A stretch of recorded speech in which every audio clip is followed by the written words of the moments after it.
Hi guys, and welcome back to my channel. Today we're making a chocolate shard cake. We're going to start by making the chocolate shards today. Today we are working with a small bowl of dark chocolate and a large bowl of white chocolate. Both of these chocolates are compound chocolate. As you can see here, I've poured the whole amount of white chocolate onto a sheet of baking paper and I'm just spreading that now with my spatula. We're going to be spreading this white chocolate out to a rectangle, and it's going to be roughly the same size as the baking paper itself. Once happy with the size, you're just going to give the baking paper a few taps to smooth out the finish. Now to make these shards marble, we're going to drizzle dark chocolate over the top. As you can see here, I've done it in circle motions. And then we're going to take a fork and ribbon that through the white chocolate. Using the fork to make swirls, you don't have to make this perfect, it's just until you're happy with how the marble looks.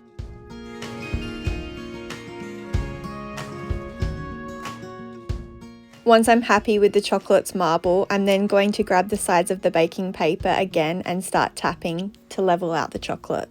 This just gives the chocolate shards a flat finish. Once it's completely set, then we're going to begin cutting. As you can see here, I have a ruler and a sharp knife. We are beginning by scoring the chocolate and not cutting it to ensure that the chocolate doesn't break. I'm starting by scoring a line across the top and down the sides of the chocolate. From here we are marking 11 centimeters and 22 centimeters on both sides, and now scoring the line at 11 centimeters in the middle and 22 centimeters at the bottom. Now I am marking on the bottom scored line a point at every 4 centimeters, and I will repeat this on the top line as well. This is to make sure when scoring the lines top to bottom that they are the same width and height. As you can see, I have 2 rows of shards based on my measurements. From here, it's basically connecting the dots. You're going to be scoring a straight line down, connecting the 4 centimeters at the top to the 4 centimeters at the bottom, ensuring that all your shards are the same size. Based on my measurements, I was able to get 7 shards out of the top row and 7 out of the bottom. Once all the shards have been scored, you can now start breaking off the excess chocolate which isn't going to be used. As you can see, I've removed both sides, the top and the bottom.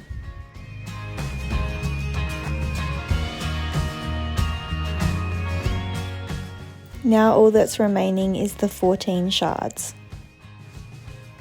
Now using the scored lines that we made earlier, we're going to break the slab in half and then break off each individual shard.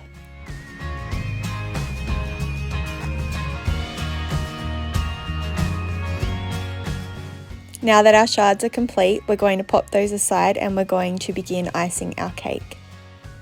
Today's cake we are using is a white chocolate mud cake in a 7-inch round. I'm just filling each layer with white chocolate ganache. I didn't show this in the video, but I bake my white chocolate mud cakes into 2 cakes and then split those 2 cakes into 4 layers, so 2 layers each.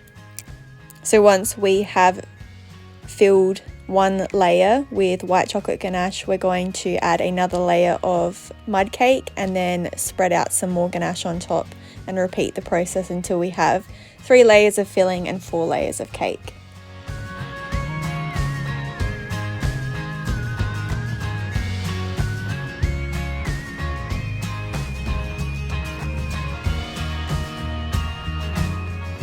Once the cake is layered and filled, we're then going to give it a quick crumb coat using the excess white chocolate ganache on the sides and also a little bit more for the top. Once we've given it a good crumb coat, we're then going to pop it into the fridge for 30 minutes.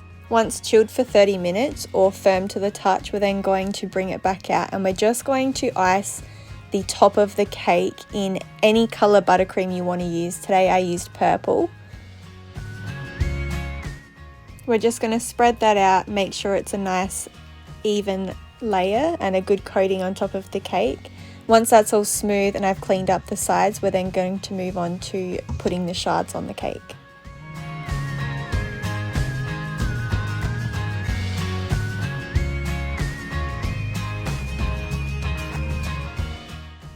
So to place the shards on the cake, pick any place and place a shard next to it. So as you can see here, I'm putting the shards next to each other flush, but I actually changed my mind halfway through this video and made them sit on top of one another, which you'll see in a second.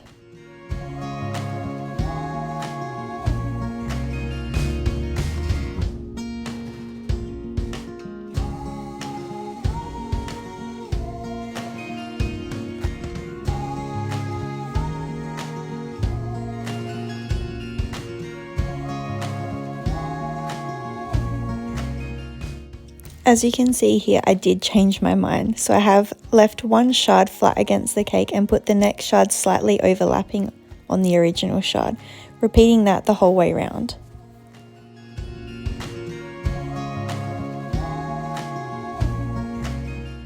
When you meet up with the original shard that was flush against the cake, you just need to lift it up slightly and tuck the last shard underneath. Once I'm happy with how that's looking, I'm now going to finish the sides of the cake with a ribbon.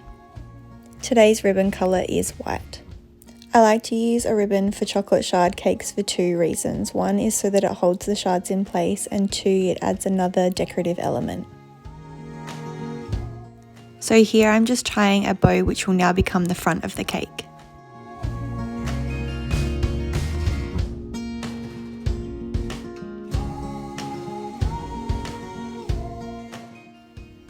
Once you've done the initial bow, you'll probably have to fiddle with it a little bit until you're happy with how it looks. Once you're happy with your ribbon and your bow, we're going to move on to decorating the top of the cake. Today's decorations include chocolate squares, meringue kisses, strawberries and leftover purple buttercream, which I've put in a piping bag with a star tip. When decorating this cake, you can use your own creativity to come up with a design that you like yourself. For me, I started with the largest meringue kisses and then added some cut up strawberries. Originally, when decorating this cake, I hadn't planned on filling the entire top of the cake with decorations. It was only going to be half moon shape, but changed my mind halfway through and decided to fill the entire cake with toppings. So as you can see here, I'm adding the smaller meringues and some more full strawberries and strawberries that are cut in half.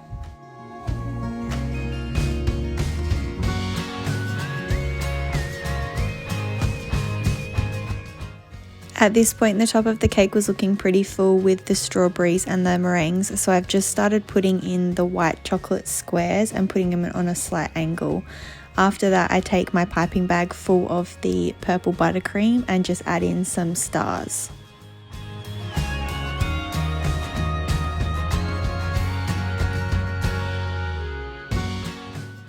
I just continue filling any empty space that I have with smaller white chocolate squares and more buttercream.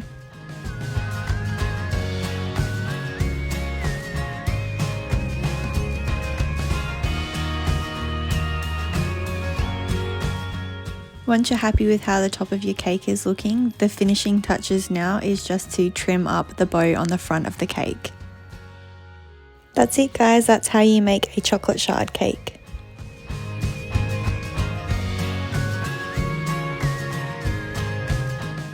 If you liked this video and want to see more tutorials all things baking and cake decorating, please like and subscribe to my channel so you don't miss out on any videos. I upload every Wednesday. See you next time!